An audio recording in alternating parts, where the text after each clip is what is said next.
Good evening, and you're very welcome to another jam-packed edition of On the Ball here on WLR, all thanks to UPMC Sports Medicine.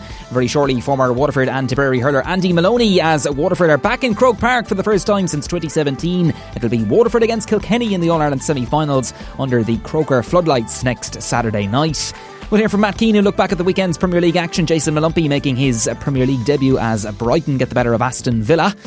We'll also look back at a dramatic weekend and a poignant moment as Tipperary are crowned Munster Senior Football champions following yesterday's victory over Cork. Great local successes on the racing, greyhound racing and point-to-point scene over the weekend. Plus a look back at the other top sporting stories from another bumper weekend. To take the opportunities, to take the chances when the opportunity arises. And, you know, we look at it, all matches we've played to date, we do create a couple of chances, but we haven't been taking them to date. But thankfully today we got the chances and we put away, you know, some of them. I wouldn't say we put them all away, but at least it was good to get a couple of green flags, yeah. Yeah, it certainly was indeed. A very good evening to you, and you're very welcome to the programme. Waterford hurling boss Liam Cahill there speaking after Waterford booked their place in the All-Ireland Senior Hurling Championship semi-finals for the first time since 2017 by virtue of Saturday's quarter-final win over Clare. Waterford 327, Clare 318, the full-time score in Páirc Uí Chaoimh. And to reflect on the weekend's action, plus to look ahead to Saturday's All-Ireland semi-final showdown with South East neighbours Kilkenny, delighted to welcome back to the programme now former Waterford and Tipperary hurler Andy Moloney, who joins us on the line. Thanks for taking the call. First off, Andy. No problem, Gavin. No problem. Good to hear from you. Andy, Waterford 327, Clare 318. Great bounce back factor from Waterford from the defeat to Limerick. Were the Daisha full value for the 9-point win? Absolutely, Gavin. I thought, I suppose 327 a day, score 327, Gavin. Is a good day at the office, as they say. And I suppose, you know, in fairness to this Liam Cahill's outfit, I suppose the one thing that stands out a mile is the work rate from the players. You know, it's phenomenal all over the field. They're just working very hard to get the ball when they don't have it. And they're probably, you know, of all the teams left in it, they're probably the one team that are probably the best team without the ball in terms of position back from the opposition. You know, they're very good at tackling. Absolutely. You know, you'd know Liam Cahill well, Andy, from your own Tipperary background, of course, and he demands energy and work rate, I suppose, no matter where he goes, and that's kind of evident in Waterford's performances this year, isn't it? Yeah, it is. Like, you know, I suppose I would have played with Liam myself, mine on 21 and up along, whatever, but since he's gone into the management side of it, you see it from even, you know, his days as under 21 manager or under 20 manager with Tipperary and minor manager. All the teams that have taken to the field, you know, in some cases they've been the underdogs in a few situations. And the one thing that stands out a mile is the work rate and the appetite they have for work, you know. And he's instilled that to this team, you know. And you could see the skill level is there with these players, you know, like Michael Beavens is a great coach as well, you know, and I think they work well together. And you know, whatever they've taken from, I suppose, their Tipperary days in the management side of things, they've definitely brought it to the Waterford setup. And I think all the players, they look to have bought into it, you know, and that's the biggest thing, really, I suppose, that I see from them. They all seem to be in tune with one another, and they work hard for one another, and they don't care what score from, you know. Yeah, I think they had 11 different scores the weekend. So yeah, 12 different scores, actually. Yeah. Yeah, that was huge, you know. That's huge, like, you know, for any team, like, you know, you'd have to be happy coming away with that, you know. Yeah, certainly good for the morale heading into next weekend. Now, Andy, Desi Hutchinson is a guy you've seen growing up, I suppose, and I know he had a great soccer career for a while, but isn't it great to have him back in the Waterford colours? And Saturday 2-2 from play, and obviously a great assist for Jack Fagan, one freeze as well. Looked razor sharp. Was that the day he kind of arrived on the inter-county scene with that performance? Yeah, I think so, Gavin. I think, like, you know, people have to remember too, I suppose, when you're away from hurling, as long as Desi has, or any player really, I suppose, come back like Desi has, and kind of, I suppose, really has played well at club level, first of all, to kind of, I suppose, merit a call up. And then, you know, I suppose the Limerick game didn't go really well as he would have liked. But having said that, you know, I think people have to be patient with a player like Desi's calibre, and I think he showed that last Sunday or against, you know, like 2-2. He looked very sharp and set up another one. So big bonus to Liam Cahill and co, you know, because it's important to have finishers, and the way he finished the first one, he looked a real, you know, I suppose a real goal getter, really, you know, and like Waterford need that type of a player up front. They certainly do indeed, yeah. He looked sharp, and he's a guy, I think I was mentioning it afterwards, Andy, that, an early score kind of sets him up, it gets the confidence going, and he really was buzzing around the place Saturday, and, is that wide open space is now again of Croke Park going to suit, the likes of Desi and these guys again now on Saturday? Yeah, the one thing that's very evident in the Waterford setup at the moment is legs.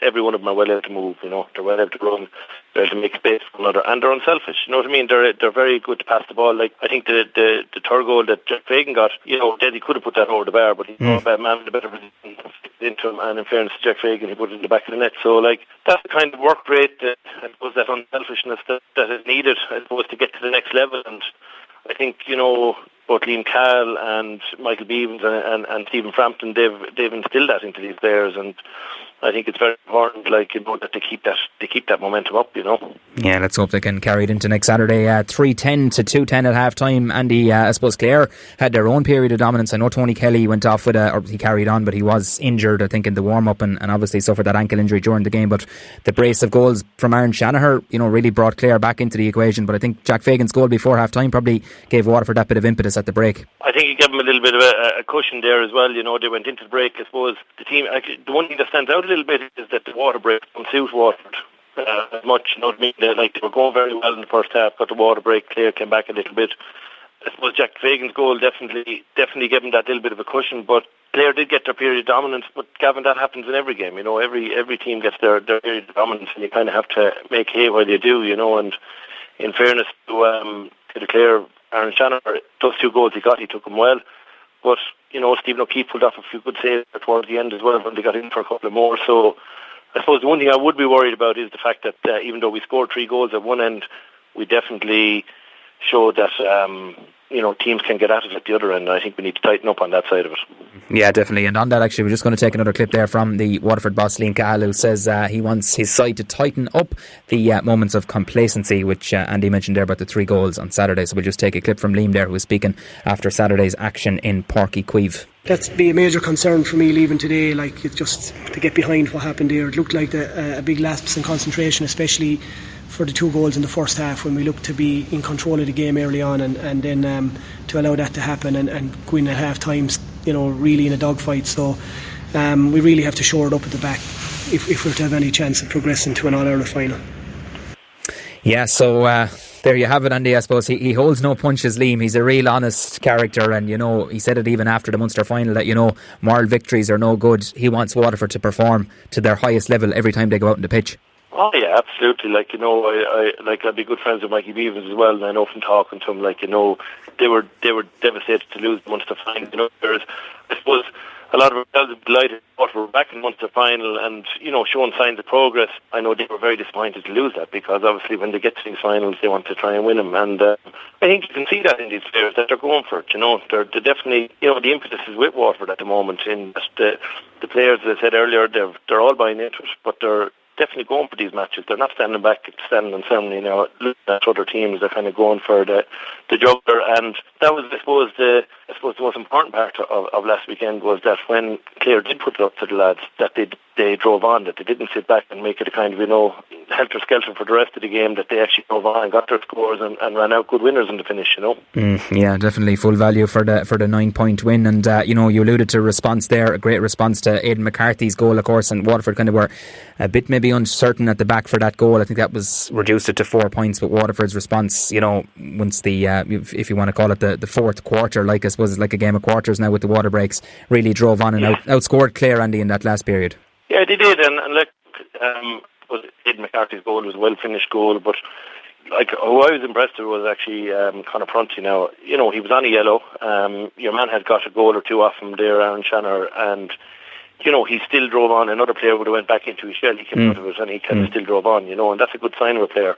I just think we need to tighten up a little bit at the back, If we're going to take on Kilkenny, and we cough up those chances, the likes of, Colin Fennelly, TJ Reid and, Owen Cody, they'll put these chances away, So we can't afford to cough up as many chances as we did to Clare in the second half there. But, look, the signs are good. As I said, the emphasis is with Waterford in terms they've nothing to lose any time they're going out playing against any of these teams, and I think a lot of teams would be afraid to play Waterford because of the the intensity, the work rate, and the speed at which they do things is phenomenal, you know. Yeah, and the way they're moving at the minute. And Kieran Bennett was another guy I thought Andy put in a massive shift the other day, got 3 points in play. You know, his work rate, energy, absolutely up and down the field. And he was a guy really kind of coming into his own in the last couple of years. I know he's had good club campaigns with Ballysaggart, but you know, he seemed very comfortable there on Saturday.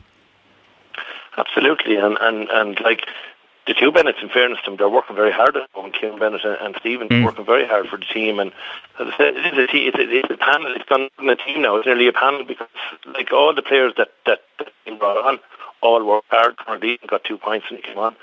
And, you know, these players are working very hard, I suppose, to try and get back on this team, first of all, but also to, you know, make sure that they get the win. And, you know, you can't ask for more than that. You know, when players are all contributing, and one thing I will say about the management is they're not afraid to make changes. You know what I mean? That they're taking off players and putting them on that otherwise you probably wouldn't have taken off before. You know, so I think even, you know, the fact that Austin was taken off last day again and another player put on and that player done equally as well, that's a good sign. You know, that's a good strength and depth. You know, and certainly something we'll need again going into next weekend. And all in all, though, Andy, you know, Liam Cahill and his management team must be delighted. You know, his first season in charge, Waterford getting back to the last 4 of the All-Ireland series. You know, that's certainly viewed as positive progress, isn't it?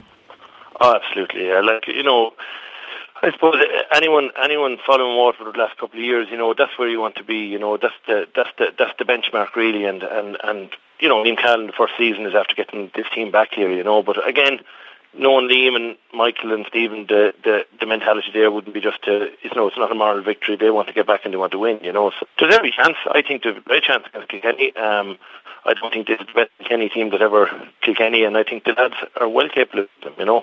But like, they have to keep doing what they've been doing all along, keep that work rate and intensity up, and just tighten up a little bit in the back.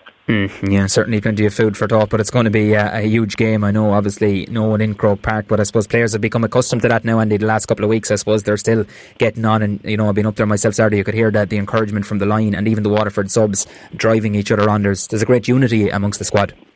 There is, like, sometimes, you know, when you have young players coming in or new players coming in like that, you know, and the crowd time get to them, I suppose. So at the moment, Waterford have a relatively young squad, and these players are not overawed because obviously there's no crowd there, but they're just, as you said, they're together, and you can see that. You know, you can see that everyone is working for one another, and you know, when they do get their chance to go on, they're doing it for the team. They're not going out there to play for themselves. They're going out there to play for the team, and that's hugely encouraging. It certainly is indeed. And you know, we mentioned about the high scoring and maybe the openness of Saturday's game, and there seemed to be a lot of space in both full back lines, particularly in the Clare line and for the Jack Fagan goal. That, you know, people saying Kilkenny won't afford you that sort of space. So will it be kind of a tighter game, do you feel, on Saturday?